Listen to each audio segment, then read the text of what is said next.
योग दर्शन की 201वीं कक्षा। योग दर्शन का दूसरा साधन पाद चल रहा है और साधन पाद में हम लोग 17वें सूत्र को देख रहे थे। तो जो हमारी चर्चा पीछे से चली आ रही थी कि योग दर्शन जिन 4 स्तंभों पर खड़ा हुआ है वो 4 स्तंभ हैं हेय, हेय हेतु, हान और हानोपाय। तो उसमें से हेय को देख लिया था, यानी दुख किसको कहते हैं। और अब जिसकी चर्चा चल रही है वो है इस दुख से हटने का उपाय क्या है। उसका कारण क्या है। तो अभी मोटी मोटी चीजें बताई गई थी। सूत्र है कि दृष्टि दृश्ययोः संयोगो हेय हेतु। दृष्टा यानी आत्मा का, दृश्य यानी प्रकृति के साथ जो संयोग है उसी को हेय का यानी दुखों का हेतु कारण कहा गया। तो अभी मोटा मोटा यहाँ पर बताया गया है, बड़ी स्थूल बातें हुई हैं कि दृष्टा क्या है, दृश्य क्या है।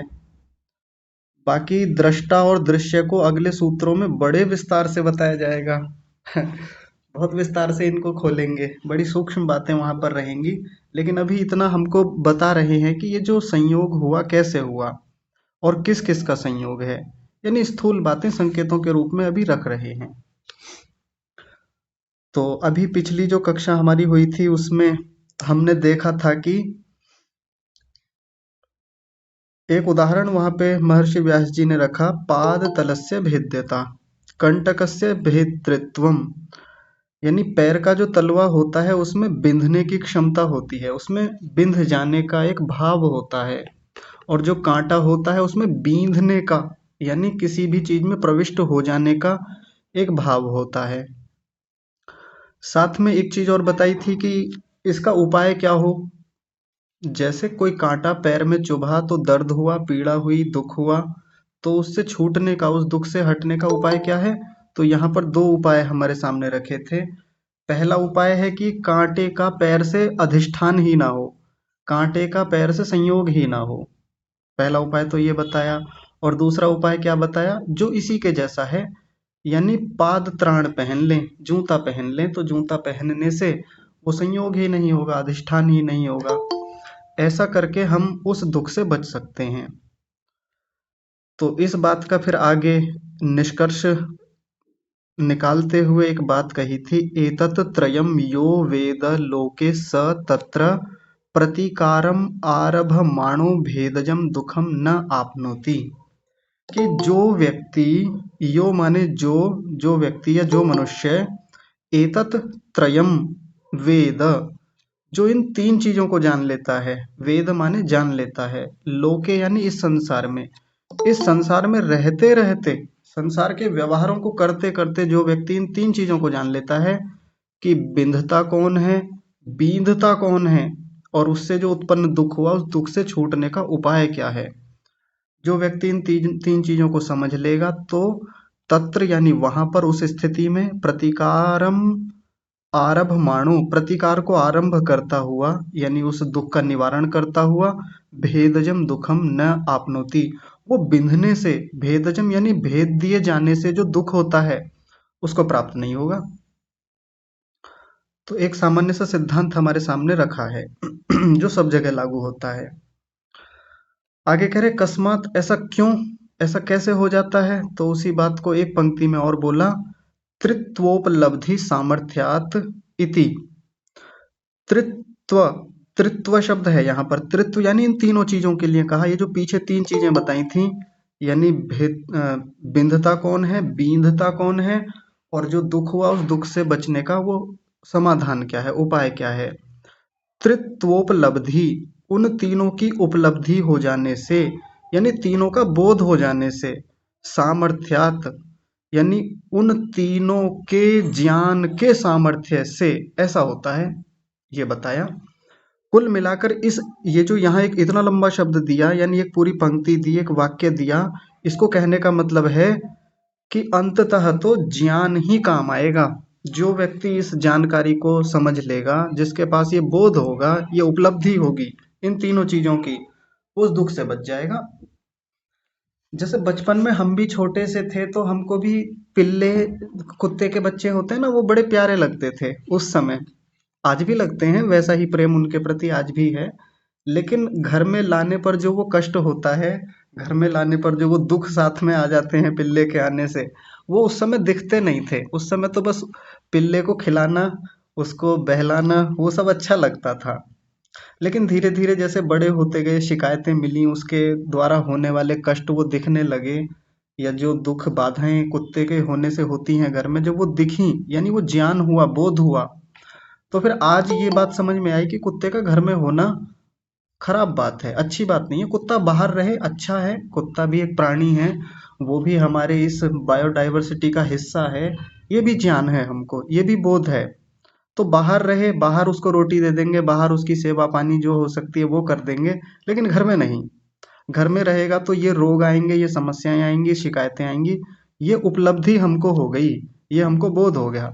साथ में हमको ये पता चल गया कि इसके होने से क्या क्या चीजों का कष्ट है। बाहर से शिकायतें आती हैं, हमको शिकायतें होती हैं, हमको दुख होता है। इन तीन बातों का हमको बोध हो गया, दो बातों का। और तीसरी बात क्या, कि इस कुत्ते को घर से हटा देंगे, घर से निकाल देंगे और बाहर इसकी कोई व्यवस्था कर देंगे, घर से संपर्क ना रहे, घर से संयोग ना रहे, तो ये बाधाएं नहीं आएंगी, ये दुख नहीं आएंगे। और होता है, अब जब हम बड़े हो गए हैं तो ये बोध हमको हो गया है कि कुत्ते को घर में रखना ठीक नहीं। तो इन तीनों की उपलब्धि का जो सामर्थ्य है, ये जो बोध हमको हुआ, ये जो ज्ञान हुआ, अंततः तो ये ही हमको बचाता है दुख से। और बच्चे को वो बोध होता नहीं है, तो बच्चा घर में रखता है और वो समस्याएं फिर घर का हिस्सा बनती हैं। तो फिर अब आगे ये दृष्टांत दे करके दाष्टान्त को दृष्टांत क्या कहते हैं उसको, सिद्धांत को समझाना चाहते हैं, जो सिद्धांत ऊपर रखा था।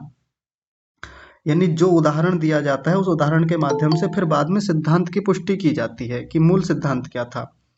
उसको कह रहे हैं अत्रापि तापकस्य रजसः सत्वमेव तप्यम। अत्रापि, अत्रापि यानी यहाँ हमारा जो प्रसंग चल रहा है, इस पूरे प्रसंग में तापकस्य रजसः, ये जो तपाने वाला जो रजस है, रजोगुण है, सत्वमेव तप्यम, ये सत्व को तपाने वाला है। सत्व यानी सत्व गुण भी कह सकते हैं, और सत्व का मतलब यहाँ बुद्धि से भी है, मन से भी है। यानी हमारे भीतर जो प्रक्रिया दुख की होती है, कहाँ से शुरू होती है और अंततः ये भीतर चलता कैसे है, ये उसको समझा रहे हैं।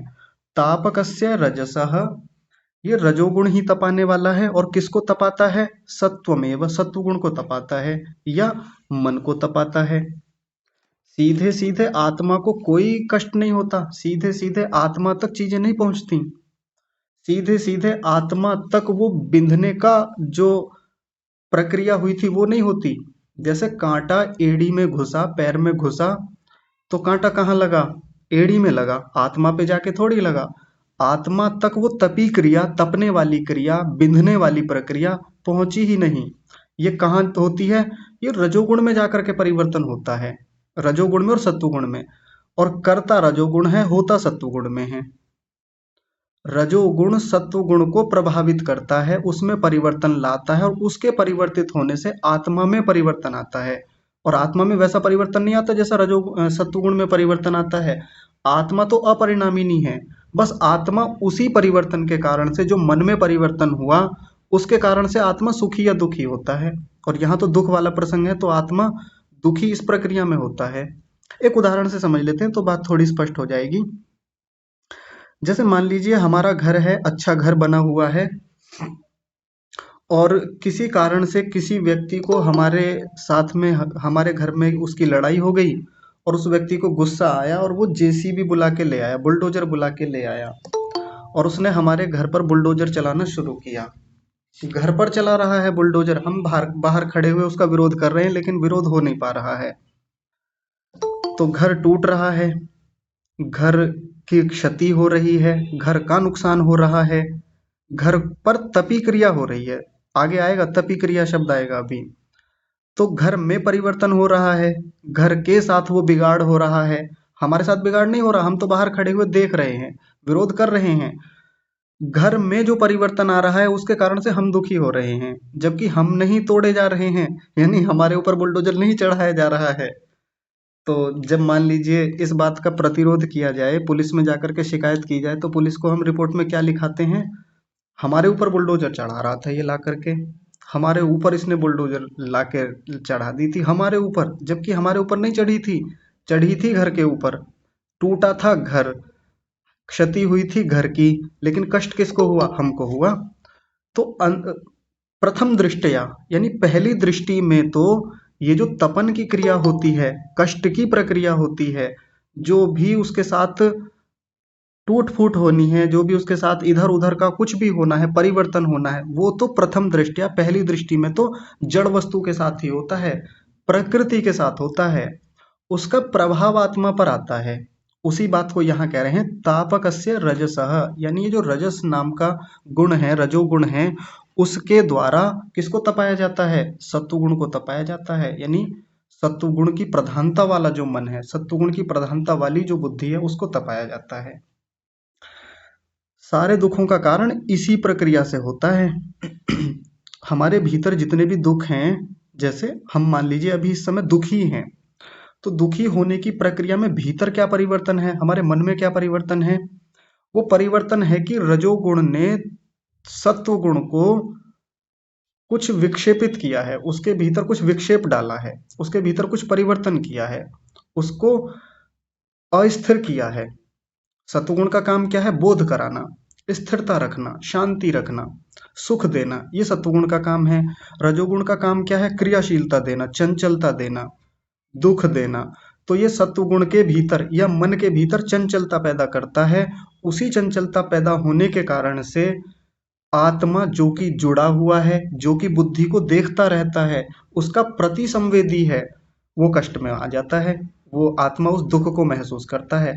आत्मा तक सीधे सीधे कोई कष्ट नहीं पहुंचता, आत्मा तक सीधे सीधे तपी क्रिया या कोई भी परिवर्तन कभी नहीं होता। आत्मा तो अपरिणामिनी है, आत्मा में सीधे सीधे कोई परिवर्तन हो भी नहीं सकता। परिवर्तन कहाँ हो रहा है? परिवर्तन सत्व गुण में हो रहा है। और किसके कारण से हो रहा है? रजोगुण के कारण से हो रहा है ना? बात समझ में आ रही होगी।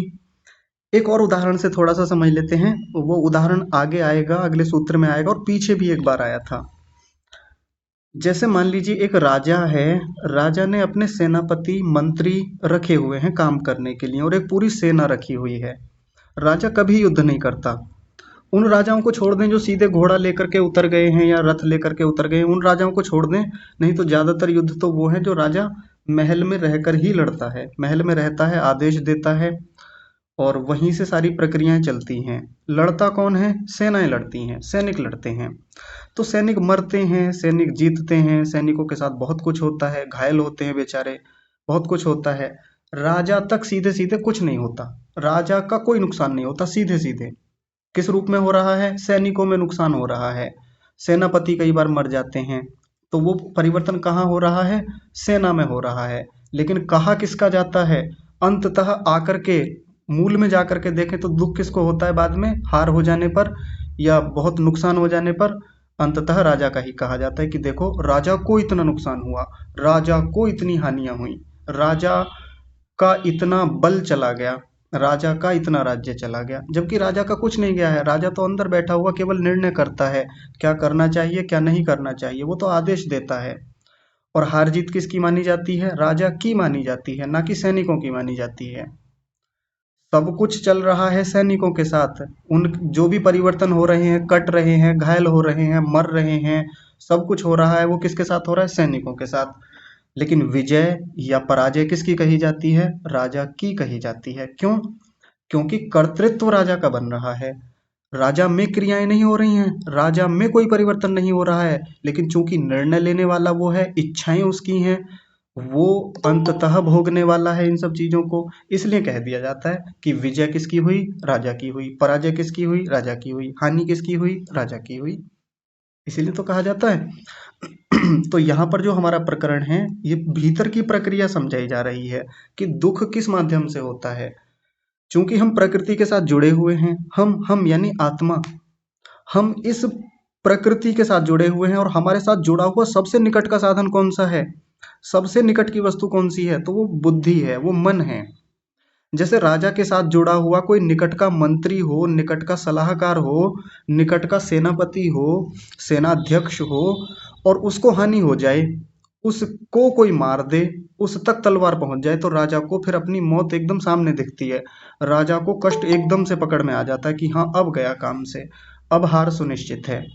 तो वैसे ही ये जो सत्व है, ये जो बुद्धि है, इसमें जो परिवर्तन होता है, इसमें जो तपी क्रिया हो रही है, इसी में तो तपी क्रिया हो रही है, और कर्ता कौन है? वो रजोगुण करता है। तो इस तपी क्रिया के होने से चूंकि आत्मा इसके साथ जुड़ा हुआ है, इसका प्रतिसंवेदी है, हमेशा मन को देखता रहता है, मन में होने वाली सब सब परिवर्तन, सब जो बदलाव हैं उनको देखता है, उन्हीं के अनुसार आत्मा भी प्रभावित होता रहता है। आत्मा के भीतर भी सुख या दुख होते रहते हैं। ये पूरी प्रक्रिया भीतर की बताई। और ये होता किस कारण से है? क्योंकि संयोग है, जुड़ाव है, और पीछे पढ़ के आए हैं, चित्तम ही अयस्कांत मणिकल्पम सन्निधि मात्रोपकारी। है ना? चित्त कैसा होता है? ये सत्व कैसा होता है? अयस्कांत मणि के समान, चुंबक के समान है। अगर जुड़ा रहेगा ना तो उपकार तो करेगा। जैसे चुंबक यदि लोहे के पास है तो खींचेगी जरूर, भले चुंबक हल्की हो, छोटी हो, लोहा बड़ा हो, तो गुण तो आत्मा वो जो गुण है वो तो चुंबक का ही काम करता है। वहां लोहा नहीं खींचता चुंबक को। दिखने में लगेगा कि लोहे ने चुंबक को खींच लिया है, लेकिन बल तो चुंबक का ही काम करता है। तो वैसे ही सत्व गुण के भीतर जो परिवर्तन है, इस बुद्धि में जो परिवर्तन है, वो आत्मा को दुखी या सुखी करता रहता है। अकस्मात कैसे? तो अब उस प्रक्रिया को थोड़ा आगे खोल रहे हैं जो मैंने बताया है। तो देखिए, तपी क्रियायाः कर्मस्थत्वात्, क्योंकि तपी क्रिया कर्म में स्थित होती है। तपी क्रियायाः कर्मस्थत्वात्, तपी क्रिया कर्म में स्थित होने से ऐसा होता है। तपी क्रिया कर्म में स्थित होती है, इसका क्या मतलब है? पीछे भी मैंने बताया था परसों की कक्षा में। यहाँ कर्म का मतलब वो वाला कर्म नहीं है जो हम कर्म करते हैं, अच्छा कर्म बुरा कर्म, वो कर्म नहीं। ये कर्म व्याकरण वाला कर्म है, कर्ता क्रिया कर्म या कर्ता कर्म क्रिया। जैसे मैंने वहां उदाहरण भी बताया था, राम पुस्तक पढ़ता है या राम पुस्तक को पढ़ता है। तो पुस्तक को पढ़ता है, जिसको, कर्ता जिसको चाहता है, कर्ता जिसकी इच्छा करता है, कर्ता जिसको भोगता है, उसको कर्म कहा जाता है। तो तपी क्रिया हमेशा कर्म में होती है, ना कि कर्ता में होती है। बहुत मजेदार बात है और बहुत महत्वपूर्ण बात है, ध्यान से समझेंगे। तपी क्रिया हमेशा किस में होती है? तपी क्रिया मतलब किसी भी प्रकार की टूटने फूटने की, परिवर्तन होने की, काट छांट होने की, इस प्रकार की क्रियाओं को तपी क्रिया कहा जाता है। किसी के भीतर विक्षेप आ गया है, किसी के भीतर टूट फूट हुई, काट छांट, या किसी भी प्रकार से परिवर्तन हुआ, वो किस में होती है? कर्म में होती है, ना कि कर्ता में। जैसे राम पुस्तक पढ़ता है, तो राम पुस्तक पढ़ रहा है इस समय। अब इसमें तपी क्रिया करनी हो तो तपी क्रिया कैसे होगी? पुस्तक को किसी ने पकड़ा और पकड़ के फाड़ दिया, या उठा करके फेंक दिया, या पानी में डाल दिया, या कुछ भी कर दिया पुस्तक के साथ। तो ये तपी क्रिया जो हुई, फाड़ने की, उसको गला देने की, उसको फेंक देने की, ये तपी क्रिया, परिवर्तन कर देना, विक्षेप डाल देना, ये किस में हुआ? कर्म में हुआ। पुस्तक नामक जो कर्म है उसमें हुआ। पढ़ने वाला जो राम नाम का व्यक्ति है उसमें परिवर्तन नहीं हुआ, उसमें तो बाद में परिवर्तन होगा। पुस्तक के फटने से बाद में परिवर्तन आएगा, पुस्तक के जाने से, पुस्तक के फिक जाने से, यानी वो तपी क्रिया बाद में उसको प्रभावित करेगी, कर्ता को। लेकिन तपी क्रिया किस में स्थित होती है? कर्म में स्थित होती है हमेशा। बहुत महत्वपूर्ण सिद्धांत है।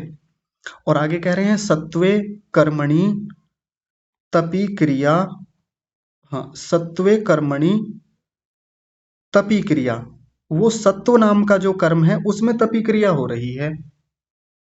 सत्व, यहाँ सत्व यानी वो जो मन है वही तो कर्म है, पीछे देखा था हमने इसी भाष्य में। सत्व यानी मन जो है वो हमारे लिए कर्म होता है, आत्मा के लिए कर्म होता है।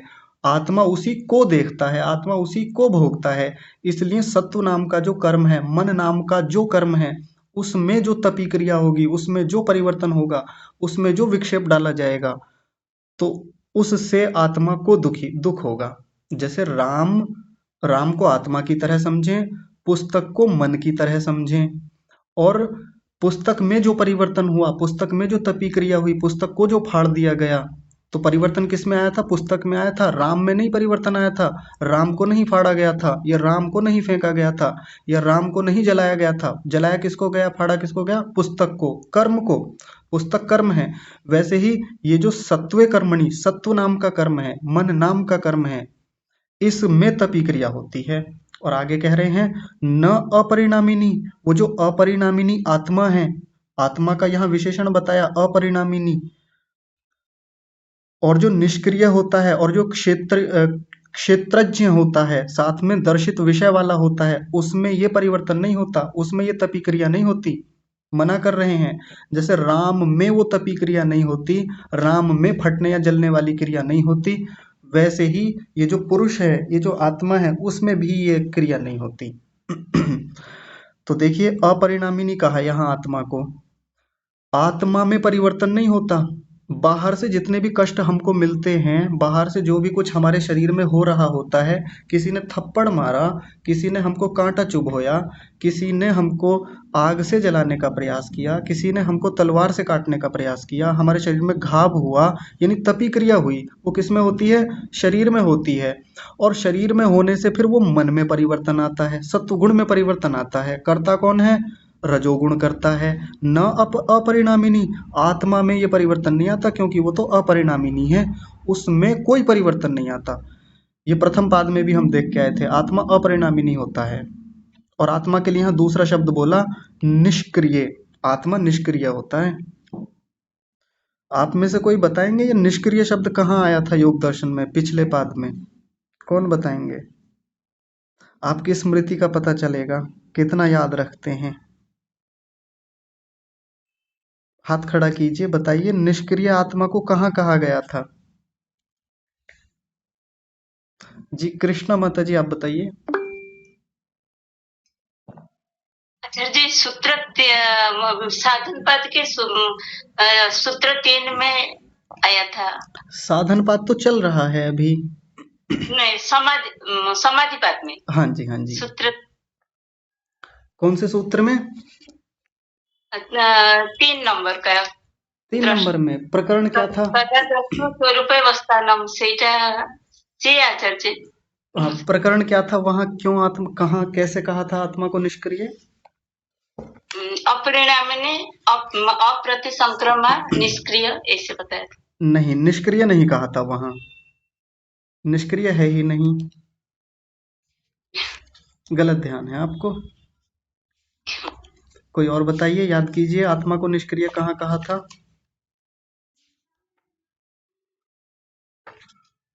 चलिए मैं हिंट दे देता हूँ, वृत्तियों वाले प्रकरण में ऐसा बताया था।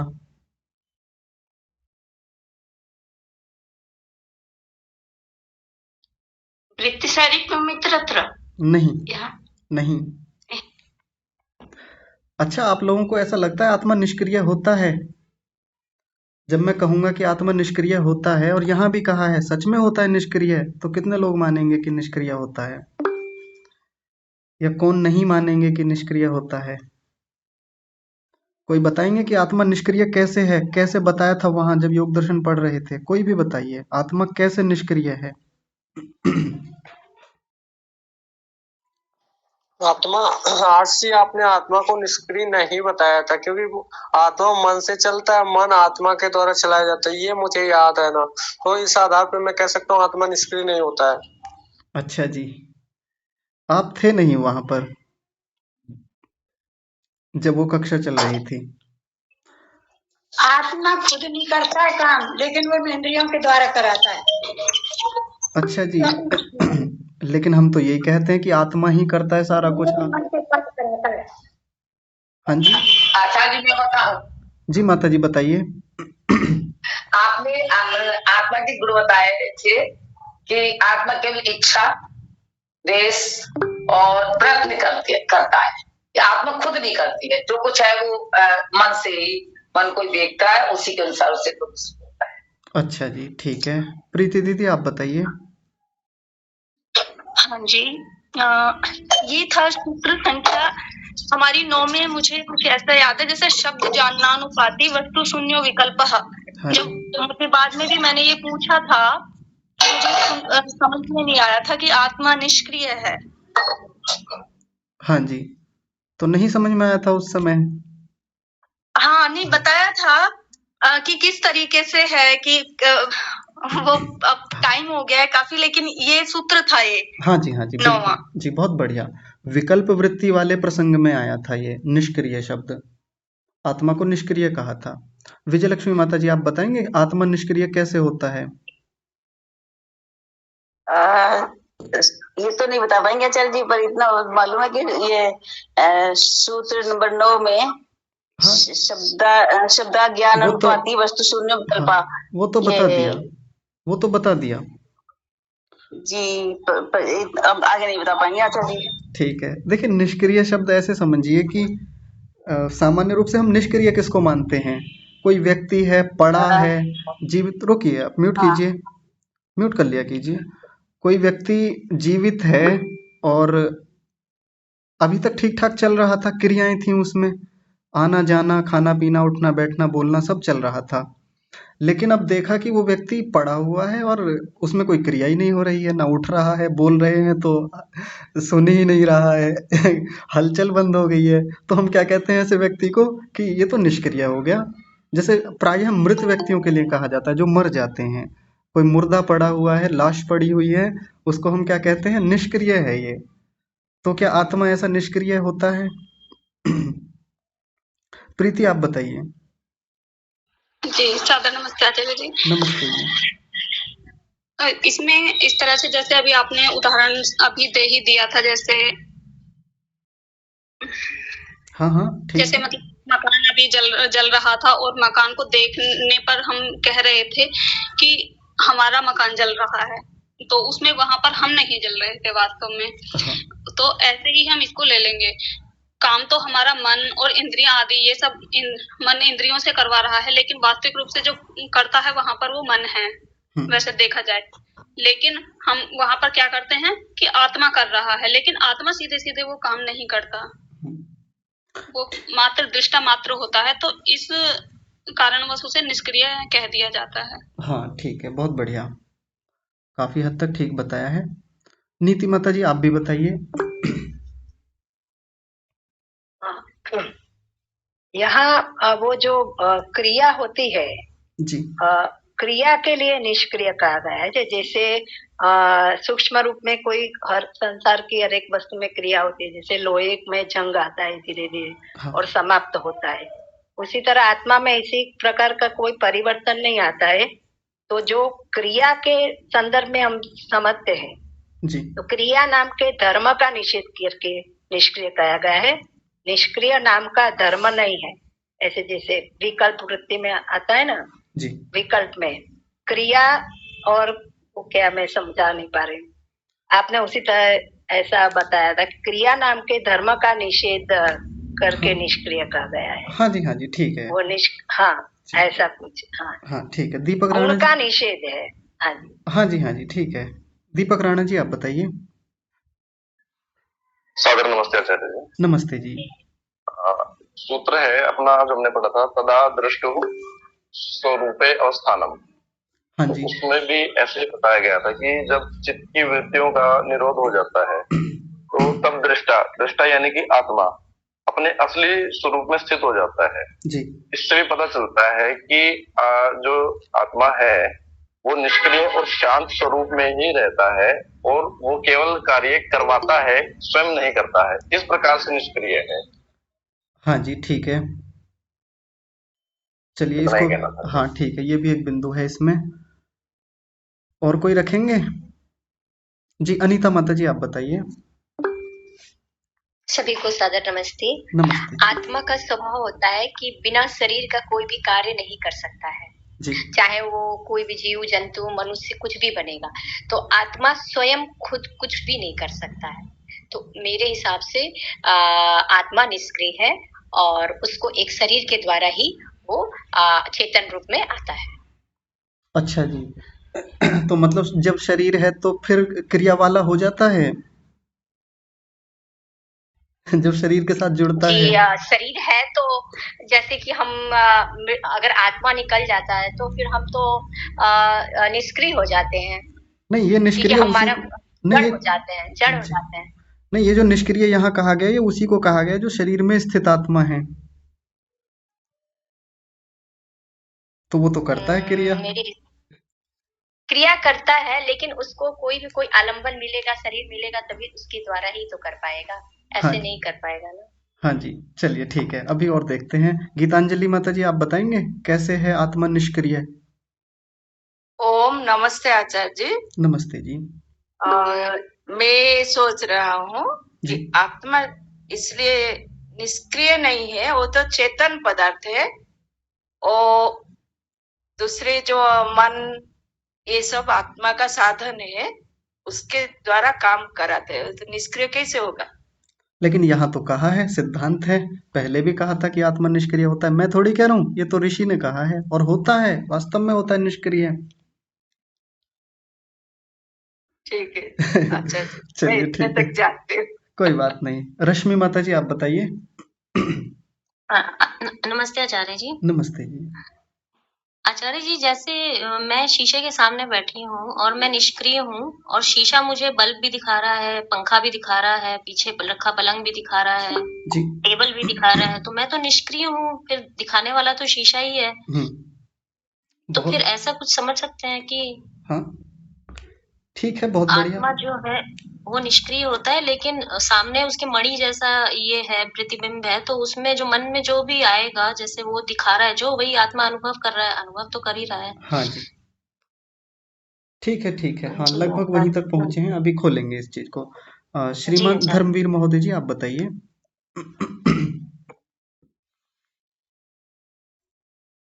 नमस्कार आचार्य जी। नमस्ते जी। आत्मा स्वयं में कोई क्रिया नहीं कर सकता, बिना साध्य के। गति अगर लेंगे जी, तो भी निष्क्रिय वैसे ही रहेगा, बिना साधन। साधन ही क्रिया करता है, आत्मा स्वयं में कोई क्रिया नहीं करता। हाँ जी, हाँ बिल्कुल ठीक है, बहुत बढ़िया।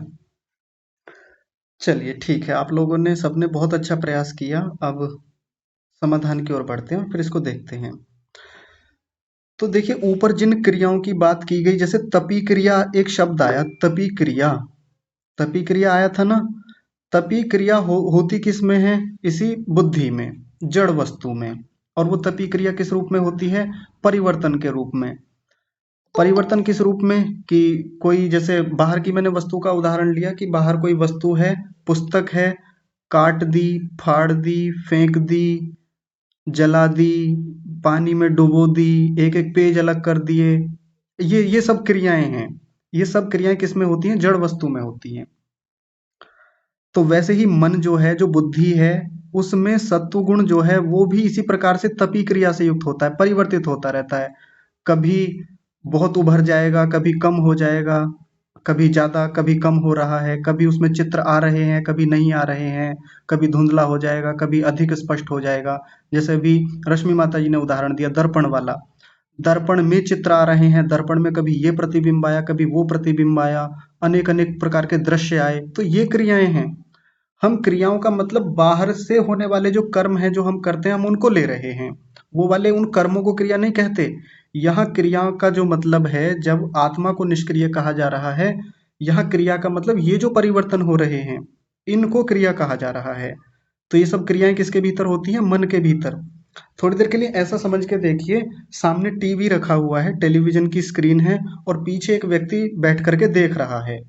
तो उस टीवी में जो चित्र आ रहे हैं, चित्रों का आना, चित्रों का बदलते जाना, एक चित्र आया, दूसरा चित्र आया, या जो वीडियो चल रही है उसमें वो जो परिवर्तन हो रहा है, अलग अलग रंग आ रहे हैं, अलग अलग परिवर्तन हो रहे हैं, चैनल चेंज हो रहे हैं, ये सब जो हो रहा है, ये क्रियाएं हैं।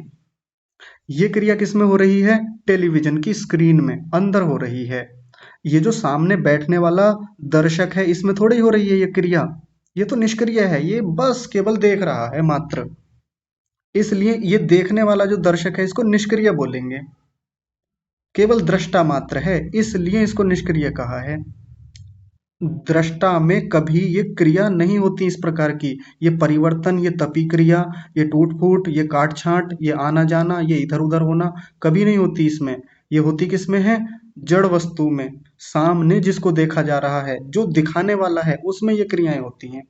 जैसे दर्पण में, जैसे टेलीविजन की स्क्रीन में, जैसे फोन की स्क्रीन में क्रियाएं हो रही हैं, देखने वाला जो है उसमें कोई क्रिया नहीं हो रही, चूंकि वो इच्छा कर रहा है देखने की, चूंकि उसकी इच्छा है कि वो देखे उन सब चीजों को, वो अच्छा देखना चाहता है, बुरे को हटाना चाहता है, इसलिए इच्छा करने मात्र से, निर्णय करने मात्र से इसका कर्तृत्व बनता है। क्योंकि इसने देखना चाहा, क्योंकि इसने सुख भोगना चाहा, इसलिए कर्तृत्व बनता है, इसलिए भोक्तृत्व भी इसका बनता है। कर्तृत्व बनता है मतलब कर्माशय बनता है, भोक्तृत्व कर्माशय बना तो भोगना भी होगा। जैसे राजा सीधे सीधे युद्ध नहीं करता, राजा किसी भी शत्रु पक्ष के सैनिक को मारता नहीं है, जाकर के अपने अंदर बैठा रहता है, वहीं से आदेश देता है, वहीं से इच्छाएं करता है कि अब वहां आक्रमण किया जाए, वहां आक्रमण किया जाए, अब उस सेना से लड़ा जाए, अब ये हुआ जाए। ये सब क्रियाएं कहाँ चल रही हैं? सेना में चल रही हैं। जो भी काट छांट हो रही है, जो भी लड़ाई झगड़े हो रहे हैं, जो भी मर रहे हैं, घायल हो रहे हैं, वो कहाँ हो रही है? वो सब क्रियाएं वो सैनिकों में हो रही है, राजा में नहीं हो रही। राजा तो केवल निर्णय दे रहा है, राजा तो केवल इच्छा कर रहा है लड़ने की। राजा की इच्छा होती है तो लड़ाइयाँ होती हैं, राजा की इच्छा ना हो तो लड़ाइयाँ ना हो। इसके इच्छा गुण मात्र से, ऐसा करने से सब चीजें हो रही हैं। अब चूंकि इच्छा करने वाला, निर्णय लेने वाला ये स्वयं है, तो इसका राजा का कर्तृत्व बनता है, इसलिए हार जीत राजा की कही जाती है। वैसे ही आत्मा स्वयं में, आत्मा में ये तपी क्रिया या इस प्रकार की क्रियाएं नहीं होती। वो सब क्रियाएं तो किस में हो रही हैं? वो उस मन में, बुद्धि में हो रही हैं। उसी आत्मा के लिए एक दूसरा शब्द बताया, क्षेत्रज्ञ। ये जो क्षेत्रज्ञ आत्मा है, क्षेत्र शब्द का मतलब होता है खेत। जैसे खेत बोल देते हैं ना, खेत को क्षेत्र भी बोलते हैं संस्कृत में, लेकिन यहाँ क्षेत्र शब्द शरीर के लिए है, मन के लिए है। पूरा जो तंत्र जुड़ा हुआ है आत्मा के साथ, ये सब क्षेत्र है। और ज्ञ, जहां भी ये ज्ञ लगा देते हैं, जैसे सर्वज्ञ, सब कुछ जानने वाला, वैसे ही क्षेत्रज्ञ यानी क्षेत्र को जानने वाला। इस शरीर को, इस बुद्धि को, इस मन को, अहंकार को, इन सब को, सूक्ष्म शरीर को जानने वाला कौन है? ये आत्मा। तो ये तपी क्रिया इस आत्मा में नहीं होती। ऊपर जब अभी बताया था, पूरे वाक्य को एक बार फिर से समझेंगे। सत्वे कर्मणि तपी क्रिया, सत्व में वो सत्व नाम का जो कर्म है उसमें तपी क्रिया हो रही है, इस अपरिणामिनी आत्मा में नहीं हो रही है, निष्क्रिय आत्मा में नहीं हो रही है। और ये जो क्षेत्र को जानने वाला, ये सब कुछ को जो जान रहा है, उसमें ये नहीं हो रहा है। और उसमें एक और बता दिया, दर्शित विषयत्वात्, सब विषयों को देखने वाला जो आत्मा है, यानी जिसके लिए सारे विषय दिखाए जा रहे हैं, वो दर्शित विषय वाला जो आत्मा है, उसमें भी ये तपी क्रिया नहीं हो रही है। तपी क्रिया किसमें हो रही है? मन में, बुद्धि में। आगे देखिए, आगे फिर इस बात को पूरा एक निष्कर्ष के रूप में कह रहे हैं। सत्वे तु तप्यमाने तदाकारानुरोधी पुरुषे अनुतप्यत इति। सत्वे तु तप्यमाने, सत्व जो है यानी सत्व गुण जो है, या कह लें कि जो मन है, बुद्धि है, सत्व शब्द से बुद्धि को भी ले सकते हैं, यानी बुद्धि के तप्यमाने, बुद्धि के तपने पर, तदाकारानुरोधी, उसके आकार का अनुसरण करने वाला जो है। ये तदाकार शब्द पीछे भी आया था। तदाकार का मतलब क्या होता है? जैसा मन का आकार होता है, जैसा मन का स्वरूप होता है, जैसा मन में वो वृत्तियां होती हैं, जैसा मन में छवियां उतर रही हैं, उसी के आकार वाला आत्मा हो जाता है। उसी के आकार वाला मतलब उसी के जैसा अपने आप को समझने लगता है, यानी उसका, और अनुरोधी शब्द भी लगा दिया, यानी उसी का अनुसरण करने वाला। क्योंकि आत्मा कुछ और थोड़ी देखता है, आत्मा किसका अनुसरण करता है? आत्मा किसको देख रहा होता है? आत्मा के भीतर छवियां किससे बन रही हैं? मन से ही बन रही हैं, क्योंकि सबसे पहले तो छवियां मन में ही बनती हैं। सारे चित्र, सारी वृत्तियां, सब कुछ उसी में होता है। तो सत्वे तु तप्यमाने, क्योंकि चूंकि सत्व तप रहा है, सत्व के तपने पर सत्व में वो परिवर्तन आ रहा है, सत्व में वो कष्ट हो रहा है, सत्व में वो सब व्यवधान हो रहे हैं, सब पीड़ाएं हो रही हैं, कष्ट हो रहे हैं। तो तदानुकारारोधी, तो उसका, उस मन का, उस बुद्धि का जो अनुरोधी है, उसका जो पीछा करने वाला है, उसके पीछे पीछे चलने वाला जो है, या उसका अनुसरण करने वाला जो आत्मा है, पुरुष है, अनुतप्यत इति, वो अनुतप्त होता है। और बाद में जाके अनु शब्द जहां भी लगता है, अनु का मतलब होता है पीछे पीछे, बाद में, यानी उसके पीछे पीछे तप्त होता है। अब किसी के मन में एक बात आएगी, यहाँ जब कहा सत्वे तू तप्यमाने, सत्व तप रहा है, सत्व को कष्ट हो रहा है यानी बुद्धि को कष्ट हो रहा है, तो कई लोग सोचेंगे कि बुद्धि को भी कष्ट होता है क्या। प्रथम दृष्टया तो ऐसा ही बोलेंगे कि हाँ बुद्धि को कष्ट होता है, जबकि जड़ है वो। लेकिन चूंकि शब्द तो बताना पड़ेगा ना, यहाँ व्यवहार तो यही कहा जाएगा कि सत्व तप रहा है, सत्व को कष्ट हो रहा है यानी बुद्धि को कष्ट हो रहा है, जबकि बुद्धि को अपने आप में कष्ट नहीं होता। क्यों? क्योंकि वो तो जड़ वस्तु है। चूंकि परिवर्तन हो रहा है उसमें तपी क्रिया हो रही है, इसलिए मोटी मोटी भाषा में, स्थूल भाषा में हम कह देते हैं कि ये तो मन दुखी है, मन बड़ा परेशान है, आज मन बड़ा अस्थिर है, ऐसा बोलते हैं ना हम लोग। जबकि मन तो जड़ है, मन अपने आप में परेशान दुखी नहीं होता, लेकिन स्थूल भाषा में हम कहते हैं और कोई गलत बात भी नहीं है। यहाँ उन्होंने स्वयं भी कह दिया सत्वे तू तप्यमाने, सत्व के तपने पर, बुद्धि के तपने पर, चूंकि आत्मा उसी को देखता रहता है, आत्मा उसके साथ जुड़ा हुआ है, संयोग है, तो उसी के साथ संयोग होने से पुरुषे अनुतप्यत इति, तो पुरुष भी तपता है, पुरुष भी कष्ट में आता है, पुरुष भी दुखी होता है, यानी आत्मा दुखी होता है। तो पूरी प्रक्रिया समझा दी कि ये संयोग होता कैसे है, किस किस का संयोग होता है, तपता कौन है, प्रथम दृष्टिया पहली दृष्टि में तपता कौन है, और अंततः मूल में जाकर के देखेंगे तो कष्ट वास्तव में होता किसको है, तो वो तो आत्मा को ही होता है। ये पूरी प्रक्रिया समझाई। और अब दृश्य को आगे विस्तार से खोलेंगे। अभी दृश्य को खोला नहीं, अभी तो मोटा मोटा यहाँ बता दिया था। दृश्य बुद्धि सत्वोपारूढ़ा सर्वे धर्मः, बुद्धि में उपस्थित जो सभी धर्म होते हैं वो दृश्य हैं। लेकिन दृश्य को आगे एक नए सिरे से खोला जाएगा और बहुत विस्तार से खोलेंगे। फिर दृष्टा को भी खोलेंगे, दृष्टा आत्मा क्या है उसके स्वरूप को भी विस्तार से बताएंगे। फिर उनके संयोग को बताएंगे, संयोग क्या है, संयोग के हटने का उपाय क्या होगा, यानी मुक्ति का उपाय क्या होगा, मुक्ति को खोलेंगे और मुक्ति के उपायों को बताएंगे। और फिर प्रकरण शुरू होगा यम नियमों का। हम यम नियमों की बात करते हैं ना अष्टांग योग की, अष्टांग योग तब जाके शुरू होगा और वहां से और रोचक चर्चाएं शुरू होंगी।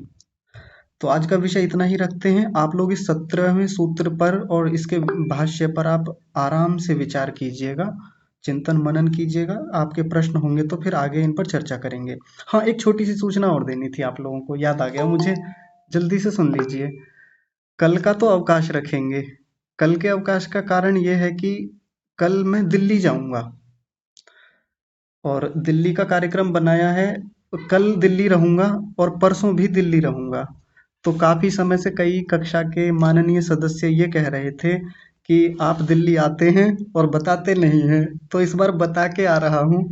तो आप सब लोगों के दर्शन करने का इस बार सौभाग्य मिलेगा, क्योंकि आर्य महासम्मेलन में जब मिले थे तो बड़ी भागदौड़ थी, बड़ी अव्यवस्थाएं जैसी हो रही थी, अच्छे से मिलना बैठना बातें करना नहीं हो पा रहा था।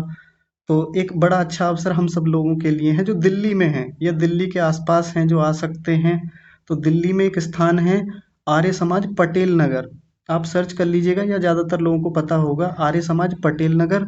और रविवार को प्रातःकाल 8 बजे से 12 बजे तक मैं वहीं रहने का पूरा प्रयास करूँगा। तो आप कोशिश कीजिएगा कि 8 बजे से 10-11 बजे तक आप पहुँच जाएं तो अच्छा रहेगा, बढ़िया रहेगा। तो मिल लेंगे, बैठ लेंगे, बातें कर लेंगे, क्योंकि वो शिकायतें जो बहुत लंबे समय से रहती हैं कि आप घर से नहीं निकलते, आप आते नहीं हैं, दिल्ली आते हैं तो फिर मिलते नहीं हैं, बहुत सारी वो शिकायतें रहती हैं। तो इस बार शिकायतें दूर करने का ये अवसर है। और बाकी जो दूर के लोग हैं तो उनके लिए तो अभी मैं कुछ नहीं कह सकता, बस यही सोचना है। तो आज की कक्षा को विराम देते हैं यहीं। आप सबका बहुत धन्यवाद जुड़े रहने के लिए, विशेष धन्यवाद परमात्मा का। सभी को सादर अभिवादन, सादर प्रणाम।